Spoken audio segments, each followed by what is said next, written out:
একজন স্ত্রী কি তার স্বামীকে অন্য কারোর সাথে ভাগ করে নিতে পারে? উত্তর, কখনোই না। কিন্তু এই গল্পে স্বামী নিজের স্ত্রীরই ছোট বোনের প্রেমে পড়ে যায়, আর এর পরিণতি আপনার কল্পনার চেয়েও অনেক বেশি ভয়ঙ্কর। গল্পের শুরু হয় কবিতা নামের একটি মেয়েকে দিয়ে। বাইরে প্রবল বৃষ্টি হচ্ছে, আর কবিতা জানালার পাশে দাঁড়িয়ে ভেজা গাছপালার দিকে চুপচাপ তাকিয়ে আছে। হঠাৎ দৃশ্য বদলে যায় এবং আমরা তাকে একটি রেল স্টেশনে একা বসে থাকতে দেখি। তার মুখ দেখে স্পষ্ট বোঝা যায় সে বাড়ি ছেড়ে চলে এসেছে। কিছুক্ষণ পর একটি ট্রেন আসে আর দৃশ্য আবার কেটে যায়। তখন বোঝা যায় স্টেশনের সেই দৃশ্যটা আসলে কবিতার কল্পনা ছিল। সে দাঁড়িয়েই এসব ভাবছিল। ঠিক তখনই তার এক বান্ধবী তাকে ডাকে। কবিতার বাড়িতে একটি পার্টি চলছিল। সেখানে কবিতা, তার স্বামী ভিকি এবং তাদের বন্ধুরা উপস্থিত ছিল। কবিতা তার বান্ধবীকে চাটনি আনতে বলে আর নিজের রান্নাঘরের দিকে যায়। এদিকে ভিকির বন্ধুরা তাকে খুঁজতে থাকে। কেউ বলে ভিকি বাথরুমে গেছে। তখন একজন বন্ধু হাসতে হাসতে বলে সে বাথরুমে নয়, অন্য কোনো জরুরি কাজে গেছে। কবিতা এই কথা শুনে ফেলে। আসলে ভিকির চরিত্র খুব একটা ভালো নয়। সে সবসময় সুন্দর মেয়েদের প্রতি আকৃষ্ট হয়, আর তার বন্ধুরাও এই ব্যাপারটা ভালো করেই জানে। এসব শুনে কবিতা ভেতরে ভেতরে কষ্ট পায়। সে একটি ঘরে যায় যেখানে একজন বৃদ্ধ লোক টিভিতে গাছপালা সম্পর্কিত একটি ভিডিও দেখছিল। কবিতা তাকে প্রণাম করে। তখনই তার নজর বাথরুমের দিকে যায়, যেখানে সে ভিকিকে একটি মেয়ের সাথে দেখে ফেলে। কবিতার হৃদয় ভেঙে যায়, কিন্তু সে কিছু না বলেই সেখান থেকে চলে যায়। কবিতা ফিরে এসে চাটনি পরিবেশন করে। তার বান্ধবীরা নিজেদের মধ্যে গল্প করছিল। একজন বলে, যদি কোনো মেয়ে সুন্দর হয় তাহলে তার জীবন নিজে থেকেই ইনস্টাগ্রাম হয়ে যায়। সকালবেলা উঠলেই লাইক, লিপস্টিক লাগালেই লাইক, কিছু না করলেও ফলোয়ার বাড়তেই থাকে। কবিতা জবাব দেয়, তোমাদের কি মনে হয় মেয়েদের সবচেয়ে বড় গুণ শুধু সৌন্দর্য? তখন এক বান্ধবী হেসে বলে, এটা তো ভিকিই ভালো বলতে পারবে। ভিকিকে ডাকা হয় এবং জিজ্ঞেস করা হয়, মেয়েদের সুন্দর হওয়া কি জরুরি? ভিকি উত্তর দেওয়ার আগে সামনে বসা একটি মেয়ের শরীরের দিকে খারাপ দৃষ্টিতে তাকায়, যা কবিতা স্পষ্টই লক্ষ্য করে। এরপর ভিকি বলে, সুন্দর না হলেও কোনো সমস্যা নেই। এটা শুনে বান্ধবীরা নিজেদের মধ্যে ফিসফিস করতে থাকে। তখন কবিতা একটি গল্প বলা শুরু করে। সে বলে, ফুরসতনগরে স্মিতা নামে একটি মেয়ে থাকত, যে তার স্বামীর সাথে শ্বশুর বাড়িতেই থাকত। ছোটবেলা থেকেই তাকে শেখানো হয়েছিল বিয়ে করে স্থির হওয়াই জীবনের লক্ষ্য। তার পৃথিবী ছিল খুব ছোট, আর তার স্বপ্নও ছোট। সে ছোট থেকেই গাছপালার মধ্যে বড় হয়েছে, তাই হয়তো বাইরের দুনিয়া সম্পর্কে খুব বেশি জানত না। তার জন্য তার স্বামী, তার বাড়ি আর তার লাগানো গাছপালাই ছিল পুরো পৃথিবী। তার বাগান করার খুব শখ ছিল। আসলে এই গল্পটি কবিতার নিজেরই গল্প, কিন্তু সে নিজের নাম বদলে স্মিতা বলছে। গল্পটি ফ্ল্যাশব্যাকে চলে যায়। আমরা দেখি স্মিতা বাড়ির মালিকে নিয়ে গাছ লাগাচ্ছে। মালিটি বহু বছর ধরে তাদের বাড়িতে কাজ করছে। তখনই স্মিতার স্বামী পঙ্কজ অফিসে যাওয়ার জন্য বের হয়।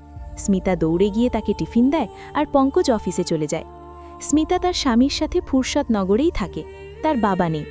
এদিকে আমরা রতন নামের এক পুলিশ অফিসারকে দেখি, যে নল থেকে বালতিতে পানি ভরছে। বাড়িতে এসে সে তার বাবাকে বলে, বাড়িতে একটা মোটর লাগিয়ে নাও। বাবা জবাব দেন, বড় পুলিশ অফিসার হয়ে যাও, তখন নিজেই লাগিয়ে নিও। রতন ফুরসতনগরের একজন সৎ পুলিশ। ওদিকে স্মিতা রান্না করছিল, এমন সময় তার খালার ফোন আসে। তিনি জানান স্মিতার ছোট বোন শালিনীর ফুরসতনগরে চাকরি হয়েছে, এবং জিজ্ঞেস করেন সে কি কিছুদিন স্মিতার বাড়িতে থাকতে পারবে। স্মিতা খুশি মনে রাজি হয়ে যায় এবং শালিনীর জন্য ঘর প্রস্তুত করতে থাকে। এদিকে রতন অফিসে যাওয়ার আগে স্থানীয় গ্যাংস্টার গজেন্দ্রের সাথে দেখা করতে যায়, যার অফিস স্মিতার বাড়ির কাছেই। গজেন্দ্র তাকে অপরাজিতা ফুলের চা খাওয়ায়। সেখানে তার ছেলে মন্টুও বসেছিল। রতন গজেন্দ্রকে জিজ্ঞেস করে, আপনার মাল পৌঁছেছে? মন্টু হেডফোন লাগাতে বলে। মন্টু হেডফোন লাগালেও চুপি চুপি সেটি ডিসকানেক্ট করে দেয়, যাতে সে রতন ও গজেন্দ্রের সব কথা শুনতে পায়, আর তারা কিছুই টের পায় না। রতন বলে, মাল তো পৌঁছেছে, কিন্তু লাশের কি হবে? গজেন্দ্র জবাব দেয়, ওটাকেও মাটির সাথে মিশিয়ে দেব। গজেন্দ্র একজন বড় গ্যাংস্টার, আর রতন এর আগেও তার সাথে অনেক অবৈধ কাজ করেছে। এর বদলে গজেন্দ্র তাকে একটি খাম দেয়, যার মধ্যে মোটা অঙ্কের টাকা থাকে। রতন মন্টুকে একটি পুলিশ ব্যাজ দিয়ে বলে, তুমি তো পুলিশ ব্যাজ চাইছিলে, এটা নাও। রতন চলে যাওয়ার পর গজেন্দ্র মন্টুকে বলে, পুলিশ হওয়ার চেয়ে পুলিশকে নিজের চাকর বানিয়ে রাখা ভালো। তারপর হেসে বলে, এমন দুর্নীতিগ্রস্ত লোকেরা ভালো টাকা পেলে নিজের বাবাকেও বিক্রি করে দেবে। রাতে পঙ্কজকে একটি বারে জুয়া খেলতে দেখা যায়। তখন একজন লোক এসে তাকে গজেন্দ্রর কাছে নিয়ে যায়। পঙ্কজের উপর গজেন্দ্রর প্রায় 40 লাখ টাকার ঋণ ছিল। গজেন্দ্র টাকা চাইলে পঙ্কজের কাছে দেওয়ার মতো কিছুই থাকে না। সে বলে, আমি শোধ করে দেব। গজেন্দ্র জিজ্ঞেস করে, কিভাবে? পঙ্কজ মুরাদাবাদের বাড়ির কথা বলে। গজেন্দ্র তাচ্ছিল্য করে বলে, বাড়ি তো মুরাদাবাদে, আর আমরা এখানে বসে আছি, না বেচলে টাকা আসবে কোথা থেকে? একটা কাজ করো, ওই বাড়িটা আমাকে বেচে দাও। তখনই গজেন্দ্রর কাছে একটি ফোন আসে। ফোনে বলা হয় এখন মুরাদাবাদের প্লট খালি করতেই হবে। কথা বলতে বলতেই গজেন্দ্র ইশারায় পঙ্কজকে সেখান থেকে চলে যেতে বলে। এদিকে স্মিতা খরচের হিসেব করছিল। তখন পঙ্কজ মাতাল অবস্থায় বাড়ি ফিরে আসে। সে বসে মদ খেতে থাকে। স্মিতা তাকে খাবার দেয় এবং বলে, বাড়ির দরজার জালিটা ঠিক করাতে হবে। পঙ্কজ বিরক্ত হয়ে বলে, শুধু জালি কেন, পুরো বাড়িটাই ঠিক করিয়ে নাও। টাকা কি তোমার বাবা দেবে? ও সরি, সে তো মারা গেছে, কিভাবে দেবে? স্মিতা শান্ত কিন্তু দুঃখভরা কণ্ঠে বলে, এতদিন তো ওই টাকাতেই সংসার চলেছে, কঠিন সময়ের জন্য সঞ্চয় খুব জরুরি। পঙ্কজ বলে, আমি বলছি মুরাদাবাদের বাড়িটা বিক্রি করে দাও। স্মিতা স্পষ্টভাবে না করে দেয়। সে বলে, ওই বাড়িটা আমার বাবার শেষ স্মৃতি। পঙ্কজ রাগ করে ঘরে ঢুকে বদলে যাওয়া ঘর দেখে জিজ্ঞেস করে, এগুলো কি? স্মিতা জানায়, শালিনী আসছে, এখানে তার চাকরি হয়েছে, তাই সে এখানেই থাকবে। উপরের ঘরে স্মিতা তার স্কুলের পুরনো সার্টিফিকেট আর কাপগুলো গুছিয়ে রাখে। রাতেও পঙ্কজ তাকে বারবার মুরাদাবাদের বাড়ি বিক্রি করার জন্য চাপ দিতে থাকে। পরের রাতে বাধ্য হয়ে পঙ্কজ শালিনীকে আনতে রেল স্টেশনে যায়। শালিনীকে দেখেই পঙ্কজ তার দিকে তাকিয়ে থাকে। সে তাকে বাড়িতে নিয়ে আসে। স্মিতা তার বোনকে দেখে খুব খুশি হয়। দুজনের সম্পর্ক খুবই ভালোবাসাপূর্ণ ছিল। স্মিতা শালিনীকে উপরের ঘরে নিয়ে যেতে চায়, কিন্তু পঙ্কজ বলে, শালিনীকে আমাদের ঘরটাই দিয়ে দাও। স্মিতা আবারও রাজি হয়ে যায়। রাতের খাবারে স্মিতা শালিনীর পছন্দের কাঁঠালের তরকারি রান্না করে। পঙ্কজের চোখ সব সময় শালিনীর দিকেই থাকে। খাওয়ার পর স্মিতা গুলাব জামুন নিয়ে আসে। শালিনী এক কামড় খেয়ে রেখে দেয়। কিছুক্ষণ পর পঙ্কজ সেটাই খেয়ে ফেলে। পরের দিন অফিস থেকে ফেরার সময় শালিনী কোনো রিকশা পায় না। কাছেই রতন চা খাচ্ছিল, তার চোখে শালিনী পড়ে। রতন বাইক নিয়ে এসে জিজ্ঞেস করে, কি হয়েছে, কোনো সমস্যা? শালিনী বলে, রিকশা পাচ্ছি না। রতন বলে, আপনাকে আগে এখানে দেখিনি। শালিনী উত্তর দেয়, আমি কালই এসেছি। রতন তাকে লিফট অফার করে। শালিনী তার কথায় প্রভাবিত হয়ে বাইকে উঠে পড়ে। পথে দুজনের পরিচয় হয়। প্রথম দেখাতেই রতনের শালিনীকে ভালো লেগে যায়। সে তার সাথে ফ্লার্ট করে আর শালিনীও মজা নেয়। বাড়ির সামনে পৌঁছে রতন তার নম্বর চায়, আর শালিনী নির্দ্বিধায় দিয়ে দেয়। দূর থেকে স্মিতা দেখে কেউ একজন শালিনীকে বাড়ি পর্যন্ত পৌঁছে দিয়েছে। পরের দিন পঙ্কজ শালিনীকে অফিসে পৌঁছে দিতে যায়। পথে সে দিলদার টিক্কির দোকান দেখায় এবং তাকে হার্ট শেপ টিক্কি খাওয়াতে নিয়ে যায়। টিক্কি গরম থাকায় সে ফু দিয়ে ঠান্ডা করে দেয়। দুজন বাইরে অনেক সময় একসাথে কাটাতে শুরু করে। অন্যদিকে রতনও প্রতিদিন শালিনীকে অফিসে পৌঁছে দেয়। সে তাকে ক্যাফেতে নিয়ে যায় এবং ধীরে ধীরে নিজের ভালোবাসা প্রকাশ করতে থাকে। আসলে শালিনী একসাথে পঙ্কজ ও রতন দুজনের সাথেই খেলছিল, বাইরে রতনের সাথে আর বাড়ি ফিরে পঙ্কজের সাথে। অল্পদিনেই শালিনী ও পঙ্কজ খুব কাছাকাছি হয়ে যায়। এমনকি তারা একসাথে হোটেল রুমেও সময় কাটায়, আর স্মিতা এর কিছুই টের পায় না। একদিন পঙ্কজ শালিনীকে শপিং মলে নিয়ে গিয়ে 2500 টাকার একটি ড্রেস কিনে দেয়। শালিনী হেসে বলে, দিদির জন্যও কিছু নিয়ে নিন। সে স্মিতার জন্য 250 টাকার একটি শাড়ি দেখায়, আর পঙ্কজ সেটাও কিনে নেয়। বিল দেওয়ার সময় রতন শালিনীকে ফোন করে। শালিনী আলাদা গিয়ে ফোন ধরে। পঙ্কজ রতনের ব্যাপারে কিছুই জানে না। রতন বলে, 2 দিন ধরে কোনো ফোন নেই, ভাবছিলাম মিসিং কমপ্লেন করতে হবে। তারপর বলে, রবিবার মা পুরি সবজি বানাবে, সে তোমার সাথে দেখা করতে চায়। শালিনী বলে, আমি এখন ব্যস্ত, পরে কথা বলবো। এদিকে স্মিতা বাজার থেকে বাড়ি ফিরে শালিনীর ঘর থেকে শব্দ শুনতে পায়। ভিতরে গিয়ে দেখে পঙ্কজ ও শালিনী খুব ঘনিষ্ঠ অবস্থায় আছে। এটা দেখে তার পায়ের তলা থেকে মাটি সরে যায়। সে কোনো শব্দ না করে বাইরে বেরিয়ে যায় এবং একটি গাছ জড়িয়ে ধরে কাঁদতে থাকে। সে পঙ্কজকে কিছুই বলে না, সম্পূর্ণ চুপ হয়ে যায়। বিয়ের বার্ষিকীতে কেক কাটার সময় পঙ্কজ স্মিতাকে উপেক্ষা করে সবার সামনে শালিনীকে কেক খাওয়ায়। স্মিতা সবকিছু চুপচাপ দেখে। তার এক বান্ধবী এটা লক্ষ্য করে এবং রান্নাঘরে গিয়ে স্মিতাকে শালিনীর আচরণ নিয়ে সন্দেহ প্রকাশ করে, কিন্তু স্মিতা কিছুই বলে না, কারণ সে ইতিমধ্যেই সত্যটা জেনে গেছে। রাতে শালিনী বিয়ের চাপের কারণে মায়ের ফোন কেটে দেয় আর নিজের একটি ছবি পঙ্কজকে পাঠায়। পঙ্কজ চুপচাপ তার ঘরের দিকে যায়। তখন স্মিতা পিছন থেকে জিজ্ঞেস করে, কিছু লাগবে? পঙ্কজ মিথ্যা বলে, পানি নিতে এসেছিলাম। পরের দিন শালিনী স্মিতাকে একটি হলুদ শাড়ি দেয়, কিন্তু তাদের অবৈধ সম্পর্কের কারণে স্মিতা সেটাকে উপেক্ষা করে। তখনই পঙ্কজের কাছে গজেন্দ্রর ফোন আসে আর সে কথা বলতে উপরে চলে যায়। বর্তমানে স্মিতা অর্থাৎ কবিতা জানায় যে গজেন্দ্র মোরাদাবাদের বাড়ি কিনে নেওয়া আর পুরো ঋণ মাফ করার লোভ দেখিয়েছিল, আর সে শুরুতেই রাজি হয়ে গিয়েছিল। ফ্ল্যাশব্যাকে দেখা যায় যখন পঙ্কজ এই কথা স্মিতাকে বলেছিল তখন সে স্পষ্টভাবে না করে দেয়। রাগ করে পঙ্কজ সেখান থেকে চলে যায়। পরে শালিনী স্মিতাকে বোঝাতে এলে স্মিতা তাকেও উপেক্ষা করে। সেই রাতেই পঙ্কজ মদ খেয়েই গজেন্দ্রর সাথে দেখা করতে বেরোয়, যা মালি দেখে ফেলে। স্মিতা পঙ্কজকে খাবার দেয়। তখন পঙ্কজ জানায় সে বেরেলি যাচ্ছে আর সন্ধে 6:30টায় মাথুরের লোকেরা টাকা নিতে আসবে, যাদের স্মিতাকে রিসিভ করতে হবে। স্মিতা কিছু না বলে শালিনীর জন্য টিফিন বানায় আর শালিনী অফিসে চলে যায়। বাড়ির কাজের মেয়ে যখন বলে সে মেয়ের কাছে যাবে, তখন স্মিতা খুশি হয়ে তাকে টাকা দেয়। সন্ধ্যায় অফিস থেকে ফিরে শালিনী পেট ব্যথার কথা বলে আর পঙ্কজকে ফোন করে, কিন্তু তার ফোন বন্ধ থাকে। স্মিতা তাকে দুধ আর কলা দেয় আর নিজের এক বান্ধবীর মেয়ের জন্মদিনের পার্টিতে যাওয়ার প্রস্তুতি নেয়। সে শালিনীকে সাথেও যেতে বলে, কিন্তু শালিনী অসুস্থতার অজুহাত দেয়। স্মিতা বলে ডাল রান্না হয়ে গেছে, শুধু সবজি কাটতে বাকি। শালিনী বলে আমি সামলে নেব। স্মিতা তাকে মনে করিয়ে দেয় যে 6:30টায় পঙ্কজের লোক আসবে, কিন্তু শালিনী তাকে নিশ্চিন্তে যেতে বলে। বাড়ি থেকে বের হওয়ার সাথে সাথে পঙ্কজ স্মিতাকে ফোন করে জিজ্ঞেস করে তুমি কোথায়। স্মিতা মিথ্যা বলে আমি বাড়িতেই আছি। এরপর স্মিতা জন্মদিনের পার্টিতে পৌঁছে যায়। ওদিকে রতন তার সিনিয়র অফিসারের সাথে বসেছিল। অফিসার তার বোনের বিয়ের জন্য তাকে নিমন্ত্রণ করছিল। ঠিক তখনই অফিসারের ফোনে কল আসে, একটি বাড়িতে ডাবল মার্ডার হয়েছে। অফিসার সঙ্গে সঙ্গে রতনকে নিয়ে ঘটনাস্থলে পৌঁছায়, যেখানে পঙ্কজ ও শালিনীর লাশ পড়েছিল। সেই সময় স্মিতা বাড়িতে ছিল না।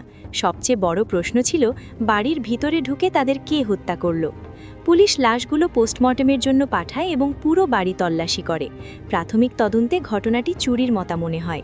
রতন স্মিতার কাছ থেকে এফআইআরে সই করিয়ে থানায় ফিরে আসে। সেখানে সে প্রমাণ হিসেবে পাওয়া শালিনীর ঝুমকাগুলো খেয়াল করে দেখে।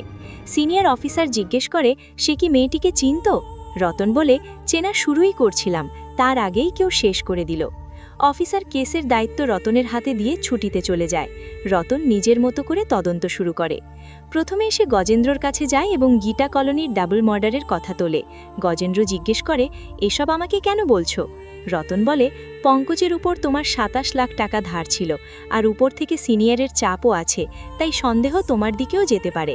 গজেন্দ্র বলে তার টাকার কোনো চিন্তা ছিল না, কারণ পঙ্কজ সময় মতো টাকা ফেরত দেবে বলেছিল। শুধু তাই নয়, পঙ্কজ নাকি গজেন্দ্রকে স্মিতাকে মারার কথাও বলেছিল। পঙ্কজের কথায় গজেন্দ্রের লোকেরা স্মিতাকে মারতে গিয়েছিল, কিন্তু ভুল করে শালিনীকে মেরে ফেলে। তখন রতন অবাক হয়ে জিজ্ঞেস করে তাহলে পঙ্কজকে কে মারল। গজেন্দ্র বলে সে কিছুই জানে না এবং এখন সে নিজেও চিন্তায় আছে পঙ্কজ মারা যাওয়ায় তার টাকা কে ফেরত দেবে। এরপর গজেন্দ্র রতনকে বলে যদি কোনোভাবে স্মিতার মোরাদাবাদের বাড়ির কাগজপত্র জোগাড় করে দিতে পারে তাহলে সে তাকে মোটা অঙ্কের টাকা দেবে। এই লোভে পড়ে রতন পঙ্কজ ও শালিনীর মার্ডার কেসটি অফিসিয়ালি বন্ধ করার চেষ্টা শুরু করে, যাতে সে ব্যক্তিগতভাবে কেসটি হ্যান্ডেল করতে পারে এবং স্মিতার কাছ থেকে জমির কাগজ বের করতে পারে। রতন প্রথমে পুনমের বাড়িতে যায় এবং জন্মদিনের পার্টির ছবির কথা জিজ্ঞেস করে। পুনম জানায় ছবিগুলো এখনও ফটোগ্রাফারের কাছে আছে। রতন বলে পাওয়া মাত্র আমাকে পাঠিও। এরপর রতন স্মিতার সাথে দেখা করে এবং জানায় তার স্বামীর ওপর 27 লাখ টাকার ঋণ ছিল, হয়তো তার থেকেও বেশি। উপরন্ত কোর্ট কাচারির ঝামেলাও আছে। রতন স্মিতাকে বোঝানোর চেষ্টা করে যে এত ঝামেলা এড়াতে মোরাদাবাদের বাড়ি বিক্রি করে দেওয়াই ভালো, কিন্তু স্মিতা সরাসরি না করে দেয়। হতাশ হয়ে রতন ফিরে যায়। পরের দিন পার্টির ছবিগুলো রতনের কাছে আসে। সে স্মিতার ছবিগুলো খুঁটিয়ে দেখে এবং কিছু ছবিতে গড়বড় খুঁজে পায়। তাই সে আবার তদন্ত শুরু করে এবং পার্টিতে থাকা কয়েকজনের কাছ থেকে তথ্য নেয়। এরপর সে সরাসরি স্মিতার বাড়িতে পৌঁছে যায়। দরজা খুলতেই রতন বলে আমি জীবনে এত চালাক আর রূপ বদলাতে পারা মানুষ দেখিনি। এরপর সে সেই রাতের পুরো ঘটনা স্মিতাকে বলে। রতনের মতে খুনের আগের রাতে স্মিতা পঙ্কজ ও শালিনীর ফোনে একে অপরের নম্বর ব্লক করে দেয়, যাতে তারা যোগাযোগ না করতে পারে। পরদিন সকালে স্মিতা শালিনীর জন্য আলাদা করে খাবার বানায় এবং তাতে ইচ্ছাকৃতভাবে কিছু মিশিয়ে দেয় যাতে তার ফুড পয়জনিং হয়। পোস্টমর্টেম রিপোর্টেও শালিনীর খাবারে অস্বাভাবিক কিছু পাওয়া যায়। খাবার খাওয়ার পর শালিনীর শরীর খারাপ হয়ে যায় এবং সে অফিস থেকে তাড়াতাড়ি বাড়ি ফিরে আসে। স্মিতা শালিনীকে বাড়িতে রেখে পার্টিতে চলে যায়। কিছুক্ষণ পর সে পার্টি থেকে বেরিয়ে বাড়ি ফিরে দেখে শালিনীর রক্তাক্ত লাশ পড়ে আছে। ঠিক তখনই পঙ্কজও বাড়ি আসে। পোস্টমর্টেম রিপোর্ট অনুযায়ী পঙ্কজ আসার প্রায় 1 ঘণ্টা আগেই শালিনীর মৃত্যু হয়েছিল। রিপোর্টে আরও জানা যায়, পঙ্কজ প্রথমে হার্ট অ্যাটাকে মারা যায়, তারপর তার ওপর ধারালো অস্ত্র দিয়ে আঘাত করা হয়। তবে এই আঘাত কে করেছিল তার উত্তর রতনের কাছেও ছিল না। রতন বলে, এরপর স্মিতা 2 ফোন থেকেই ব্লক তুলে দেয়, নিজের ফিঙ্গারপ্রিন্ট মুছে ফেলে এবং আবার পার্টিতে ফিরে যায়। তারপর সে স্মিতার বুদ্ধির প্রশংসা করে বলে, সে কখন পার্টি থেকে বেরিয়েছিল আর কখন ফিরেছে কেউ বুঝতে পারেনি। কিন্তু তার দুর্ভাগ্য ছিল পার্টির ছবিতে তাকে 2 রকম শাড়িতে দেখা গেছে, রং এক হলেও বর্ডার আলাদা। ফ্ল্যাশব্যাকে দেখা যায় সেদিন শাড়িতে রক্ত লেগে যাওয়ায় স্মিতা সেটি ধুয়ে ফেলে এবং একই রঙের আরেকটি শাড়ি পরে পার্টিতে ফিরে যায়। বর্তমানে রতন বলে, কেস যদি কোর্টে যায় স্মিতা হয়তো বলবে ছবিতে কিছু স্পষ্ট নয়, কিন্তু মোবাইল লোকেশন রেকর্ড তাকে ফাঁসিয়ে দেবে। সে কখন কোন টাওয়ারের নেটওয়ার্কে ছিল সব রেকর্ড আছে। রতন স্পষ্ট জানিয়ে দেয়, এখন তাকে জেল থেকে কেউ বাঁচাতে পারবে না। তারপর তাচ্ছিল্য করে বলে, জেলে গিয়ে আরামে গার্ডেনিং করতে পারবে, কারণ তোমার গাছপালার খুব শখ। শেষে রতন স্মিতাকে একটি প্রস্তাব দেয়, যদি সে মোরাদাবাদের বাড়ি তার নামে করে দেয় তাহলে সে কেসটি ব্যক্তিগতভাবে বন্ধ করে দেবে। সমস্ত তথ্য সে স্মিতার ফোনে পাঠিয়ে দেবে, কিন্তু তার হাতে মাত্র 4 দিন সময় আছে। যাওয়ার সময় রতন হুমকি দেয়, কোনো চালাকি করার চেষ্টা করলে সরাসরি জেলে যেতে হবে। স্মিতা ভীষণ চিন্তায় পড়ে যায়। নিজেকে জেল থেকে বাঁচাতে সে শেষ পর্যন্ত রতনের নামে মোরাদাবাদের বাড়ির কাগজপত্র তৈরি করতে শুরু করে। যেদিন কাগজ হস্তান্তরের দিন, রতন গজেন্দ্রের কাছ থেকে টাকা নিয়ে স্মিতার বাড়িতে আসে। স্মিতা তাকে চা অফার করে, কিন্তু রতন ব্যঙ্গ করে বলে, আমাকে কি বোকা ভেবেছ? চায়ে নিশ্চয়ই কিছু মিশিয়েছ। স্মিতা কোনো উত্তর দেয় না। রতন চা চায় আর স্মিতা ইশারায় দেখিয়ে দেয়। রতন কাগজগুলো হাতে নিয়ে এক এক করে পড়তে থাকে এবং পাতা উল্টানোর সময় অজান্তেই বারবার মুখে হাত দেয়। সব কাগজ দেখে সে বলে, সব ঠিক আছে, কিন্তু ডিল শেষ করার আগে একটা কনফিউশন দূর করতে চাই। সে স্মিতাকে জিজ্ঞেস করে, তুমি কিভাবে জানলে পঙ্কজ গজেন্দ্রের সাথে মিলে তোমাকে মারতে চেয়েছিল, আর তুমি পঙ্কজকে কিভাবে হত্যা করলে? এই প্রশ্নগুলোর উত্তর পেলেই তার কেস পুরোপুরি সমাধান হয়ে যাবে। স্মিতা চুপ করে থাকে। হঠাৎ রতনের আচরণ বদলাতে শুরু করে এবং মুহূর্তের মধ্যেই তার পুরো শরীর প্যারালাইজ হয়ে যায়। আসলে রতন আসার আগেই স্মিতা কাগজপত্রে বিষাক্ত পাতার পেস্ট লাগিয়ে রেখেছিল। সেই কারণেই সে কাগজগুলো হাতে না নিয়ে শুধু ইশারায় দেখিয়েছিল। আর যখন রতন পাতা উল্টাতে উল্টাতে নিজের মুখে হাত দেয়, তখন সেই বিষ তার শরীরে ঢুকে পড়ে। প্ল্যানটা এতটাই নিখুঁত ছিল যে রতন কিছু বুঝে ওঠার সুযোগই পায়নি। তবে তার মস্তিষ্ক তখনও পুরোপুরি কাজ করছিল। সে সব কিছু বুঝতে পারছিল, কিন্তু কিছু বলতে পারছিল না। স্মিতা তার হাত থেকে কাগজ নিয়ে সেগুলো পুড়িয়ে ফেলে। এরপর মালি প্যারালাইজ হয়ে থাকা রতনকে একটি বস্তায় ভরে নদীতে ফেলে দেয়। যাওয়ার সময় সে স্মিতাকে বিদায় জানিয়ে বলে, সময় হলে আবার দেখা হবে। সব কিছু শেষ হওয়ার পর স্মিতা সেই বাড়ি ছেড়ে শহরে চলে যায়। নতুন জায়গা, নতুন পরিচয় আর নতুন নাম নিয়ে সে এখন কবিতা হয়ে যায়। বর্তমানে সেই কবিতাই তার বন্ধুদের এই গল্প শোনাচ্ছিল। বন্ধুরা জানতে চায় পঙ্কজের মৃত্যু কিভাবে হয়েছিল। স্মিতা জানায়, যখন পঙ্কজের হার্ট অ্যাটাক হয় তখন সে ওষুধ খাওয়ার চেষ্টা করছিল, কিন্তু সে ইচ্ছা করে তার ওষুধ সরিয়ে দেয় এবং পরে ধারালো ছুরি দিয়ে তাকে হত্যা করে। বন্ধুরা আরও প্রশ্ন করতে চায়, কিন্তু স্মিতা কোনো উত্তর না দিয়ে সেখান থেকে চলে যায়। বাইরে বের হওয়ার সময় তার চোখে পড়ে রতনের সিনিয়র অফিসার এবং সে কোনোভাবে নিজেকে সামলে সেখান থেকে বেরিয়ে যায়। বাড়ি পৌঁছানোর কিছুক্ষণ পর মালি তার সাথে দেখা করতে আসে এবং তার হাতে একটি ছোট গাছ দিয়ে বলে, সময় বদলে গেছে, তাই ভাবলাম দেখা করে যাই। মালিকে দেখে স্মিতা আবেগপ্রবণ হয়ে পড়ে এবং কেঁদে ফেলে। কয়েক মাস পরের দৃশ্যে দেখা যায় রতন বেঁচে আছে, কিন্তু তার অবস্থা আগের মতোই। সে সব কিছু বুঝতে পারে, কিন্তু কথা বলতে পারে না। তার চিকিৎসা হাসপাতালে চলছে, যার দায়িত্ব তার সিনিয়র অফিসার নিয়েছে। অফিসার রতনের সাথে দেখা করতে আসে। রতন ইশারায় সবকিছু বোঝানোর চেষ্টা করে, কিন্তু অফিসার কিছুই বুঝতে পারে না। অনেক চেষ্টা করেও রতন সত্য প্রকাশ করতে পারে না। হয়তো কোনোদিন সে সুস্থ হয়ে উঠবে এবং স্মিতাকে প্রকাশ্যে নিয়ে আসবে, কিন্তু সেই দিনের অপেক্ষা না করেই গল্প এখানেই শেষ হয়ে যায়। তো বন্ধুরা, গল্পটি আপনাদের কেমন লাগলো কমেন্ট করে অবশ্যই জানান। ভিডিওটি ভালো লাগলে লাইক করুন আর চ্যানেলটি সাবস্ক্রাইব করতে ভুলবেন না।